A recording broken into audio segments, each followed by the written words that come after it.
بسم اللہ الرحمن الرحیم۔ السلام علیکم ورحمۃ اللہ۔ ایک اور معلوماتی ویڈیو کے ساتھ میں ہوں محمد رفاقت۔ آج ہم تاریخ کے آئینے میں بات کریں گے محمد بن قاسم، ان کی جو تعارف ہے، ان کی انٹروڈکشن، اور اس کے ساتھ ساتھ ان کی جو خاص فتح ہے سندھ کی فتح، اس کے بارے میں بات کریں گے، اور اس کے وجوہات کے بارے میں بات کریں گے کہ کس طرح کیا وجوہات تھی جس کی بنا پر انہوں نے سندھ پہ حملہ کیا۔ محمد بن قاسم 695 میں پیدا ہوئے اور عراق کے گورنر حجاج بن یوسف کے انتہائی عزیز تھے وہ، اور یہی وجہ تھی کہ ان کا تعلق جو تھا وہ ان کے انتہائی قریب تھا، اور ان کا جو بیسیکلی تعلق تھا وہ عرب کے خطے طائف سے تھا۔ محمد بن قاسم جو تھے وہ 17 سال کے ہی تھے کہ انہیں فارس، یعنی آج کل کے ایران اور اس وقت کے فارس کا گورنر بنا دیا گیا، یعنی ابھی ان کی عمر صرف 17 سال ہی تھی کہ وہ یعنی وہاں کے گورنر مقرر کر دیے گئے۔ طلوع اسلام کے بعد عرب تاجر جو ہیں وہ جنوبی ایشیا اور مشرقی ایشیا میں اسلام لے کر جو ہے وہ وہاں پہ آئے۔ برصغیر اور عرب کے مسلمانوں کے تعلقات جو تھے اس وقت بڑے سازگار تھے، تاہم بحر ہند کا سمندری تجارتی راستہ اس وقت پر خطر ہو گیا جب راجہ دائر مکران اور فارس کے حکمرانوں کے ساتھ مل کر مسلمانوں کے خلاف صف آرا ہو گیا، یعنی اس نے حکمت عملی مسلمانوں کے خلاف بنانا شروع کر دی۔ اب کیا ہوتا ہے کہ یہ پہلی مرتبہ تھا کہ بنی امیہ کے جو حکمرانی تھی اس کے دوران عرب کے جو لوگ تھے سندھ کو فتح کرنے کے لیے انہوں نے اس متعلق جو ہے وہ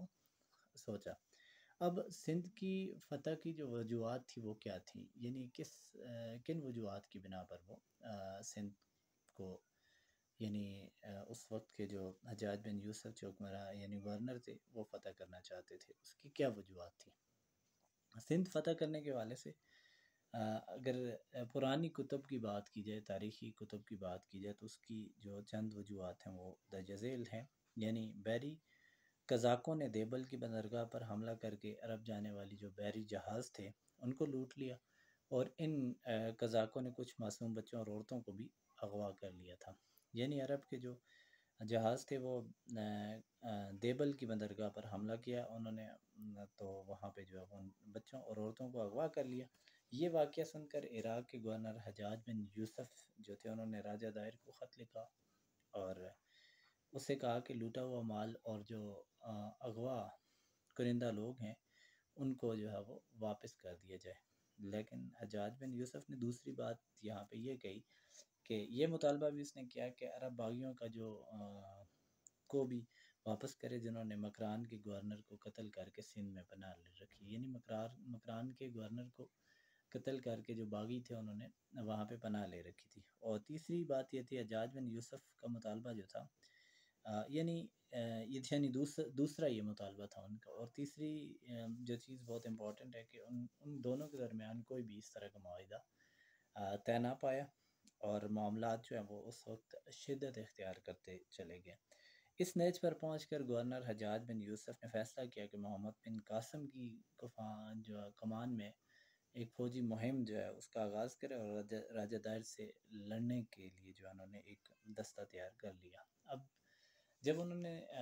دستہ تیار کر لیا تو اس کے بعد جس کی کمان جو ہے وہ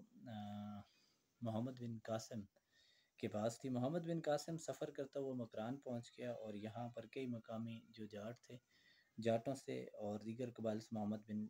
قاسم جو تھے انہوں نے اس کا ساتھ دیا۔ اور یہاں پر بڑی اہمیت کی حامل ایک بات، بدھ مت سے تعلق رکھنے والے افراد محمد بن قاسم کو جو انہوں نے بھی خوش آمدید کا، اور یوں راجہ دائر کے دور اقتدار میں خود کو غیر محفوظ تصور کرتے تھے، کیونکہ جو وہاں کے جو یعنی محمد بن قاسم جو بدھ مت کے پیروکار تھے وہ بھی خود کو جو غیر محفوظ تصور کرتے تھے۔ اس کے بعد جو محمد بن قاسم تھے انہوں نے پیش قدمی آگے مزید کی، اور جو ایک مضبوط قلعہ جو ہے وہ بن چکا تھا ان کے لیے وہ شہر، اور منجنیقوں کی مدد سے عرب فوج اس سرخ جھنڈے کو گرانے کی کامیاب ہو گئی، اور جو ایک بہت بڑے مندر پر لہرایا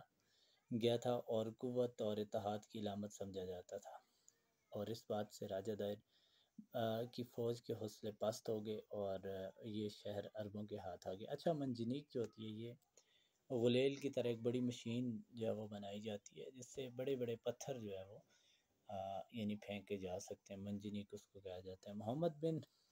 جیسے غلیل سے تو یعنی ایک چھوٹا سا پتھر ہوتا ہے، لیکن منجنیق کے ذریعے سے ایک یعنی کافی بھاری بھرکم پتھر کو بھی آپ دور پھینک سکتے ہیں۔ محمد بن قاسم دریائے سندھ کے کنارے خطے کے اندر سفر کرنا جو ہے انہوں نے شروع کیا، اور دیگر شہروں میں یا تو ہتھیار ڈال دیے گئے یا محمد بن قاسم کے ہاتھوں فتح ہوئے۔ اوڑ کے مقام پر ہونے والے گھمسان کی جنگ میں راجہ دائر مارا گیا، اور محمد بن قاسم کی جو فوج تھی باقی ماندہ فوجیوں کو بھی شکست دینے میں یعنی کئی مہینے لگے ان کے، جس کے بعد پورا سندھ مسلمانوں کے قبضے میں آ گیا، اور پھر کئی صدیوں یہاں پر مسلمانوں کی حکومت رہی۔ تاریخ جو ہے وہ محمد بن قاسم کو یعنی اس وقت کا یعنی سندھ میں داخل ہونے والا پہلا سپہ سالار کہتی ہے، اور یوں کہتے ہیں کہ اس وجہ سے باب الاسلام بھی کہا جاتا ہے سندھ کو۔ سندھ میں چونکہ پہلی دفعہ مسلمان جو دستہ تھا یا فوج تھی وہ انٹر ہوئی،